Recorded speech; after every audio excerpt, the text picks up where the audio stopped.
Et peut-être avant de le faire, je dirais tout simplement qu'il y a des jours où on prend de l'eau de partout. Il y a eu des jours comme ça. Et il y a des jours où on est dans les airs et on est particulièrement heureux. Et c'est le cas aujourd'hui avec la présentation de ce travail. Donc nous sommes venus en 2014 à Béjaïa pour rêver et à savoir est-ce qu'on pouvait concrétiser nos rêves.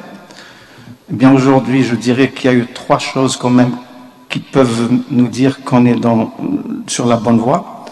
Premièrement, il y a eu récemment donc nos premiers 2 MS, Dr Boutalcha, Boudriès et Boucherb. Il y a eu la soutenance de thèse du Dr Belloul il y a quelques temps, il y a 15 jours.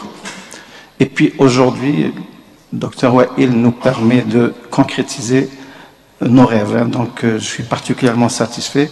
Et ce, bien sûr, en attendant l'appréciation du jury. On ne sait pas ce qui en sera jusqu'à la fin.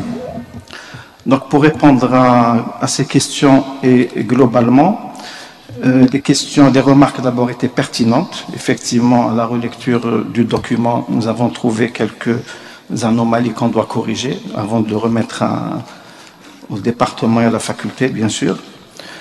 Concernant les questions, elles sont pertinentes également, comme tu l'as dit, le docteur Wael. La réponse est là, dans l'esprit de ce travail. Les 35-45 ans n'ont pas encore d'atteinte majeure ou d'atteinte des organes cibles, atteinte infraclinique. Et je veux dire, c'est sur ces patients-là qu'il faut agir et essayer d'agir d'une manière efficace. Ce n'est pas une fois que la complication est là, que l'accident vasculaire cérébral est là, que la rétinopathie est là, que l'AOMI est là. Donc c'est une population qui est au départ plutôt entre guillemets saine. Il y a certainement des choses qu'on n'a pas identifiées, mais justement dans ce travail très riche, il y aura encore des résultats que tu dois montrer. Aujourd'hui c'était juste une synthèse des résultats. Justement ce groupe de patients de 35-45 ans, il faut le comparer à un autre groupe et justement, il faut dire que ces 35-45 ans n'ont pas d'atteinte et c'est sur cela qu'il faut agir et ne pas être dans la négligence à ce niveau-là. Concernant la glycémie, là aussi je considère que c'est une question particulièrement pertinente parce que le concept du syndrome métabolique, le concept des facteurs de risque cardiovasculaire, c'est d'identifier assez tôt ces patients. Et lorsqu'on est dans le risque cardio-métabolique, donc le diabète est là, je dirais passer un peu tard, mais on aurait peut-être mieux fait d'agir auparavant. Et un signe d'alarme, parmi les signes d'alarme, ce n'est pas le seul, hein, bien sûr le tour de taille, etc. Parmi ces signes, c'est cette glycémie qui commence à s'élever sans atteindre le 1,26 g qui définit le diabète. Donc sur cette population, il faut essayer d'agir. Parmi les facteurs prédictifs, bien sûr, il y a le BMI, le tour de taille, et un HDL bas, etc. Donc là aussi, il y a un travail à faire pour ce profil de patient.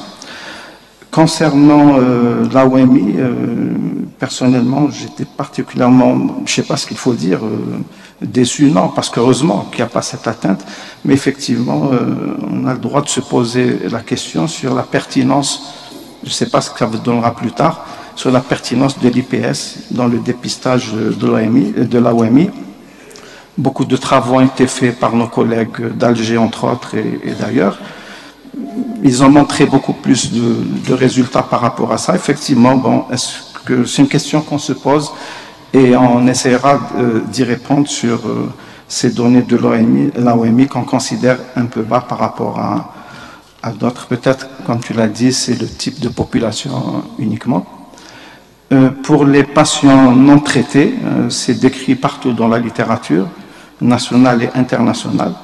Et c'est peut-être là un signe de, entre guillemets, de non prise en charge, de mauvaise prise en charge des patients. Il faut y aller, justement, comparé à la population des 35-45 ans sur lesquels il faut agir vite et bien. Cette population qui n'est pas traitée, c'est certainement peut-être ce profil de population, c'est ceux qui considèrent qu'ils n'ont pas à être traités. C'est des patients qui ne se voient pas encore malades. Ils ne savent pas que l'atteinte infraclinique est en train d'évoluer, en train de s'aggraver. On ne voit rien venir. Il faut des examens complémentaires pour les dépister. Et ça nous remet sur des débats particulièrement intéressants également sur l'éducation thérapeutique. Quand on parle d'éducation thérapeutique, c'est bien sûr une éducation thérapeutique bien menée, pas une éducation thérapeutique sauvage. C'est également pour parler de l'observance. L'observance, c'est un art, on l'a déjà dit plusieurs fois.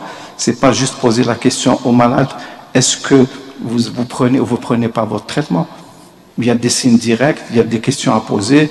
Parfois, c'est des examens complémentaires qui vont le montrer. Un patient sous bêta-bloquant, théoriquement, sa fréquence cardiaque est basse. Un patient sous ARA2, je parle sous contrôle de M. Haddoum, théoriquement, la filtration glomérulaire doit diminuer un petit peu. Donc, il y a des exemples comme ça. Et puis, il y a une technique pour poser ces questions. Et ça nous pose également le problème de la persistance. Persistance, c'est un concept aussi à prendre en compte dans l'équation de prise en charge du patient. Donc j'ai essayé de répondre, plutôt de compléter les réponses du docteur Wael. Je ne sais pas si j'ai répondu. Oh oui, vous avez bien complété. Donc merci.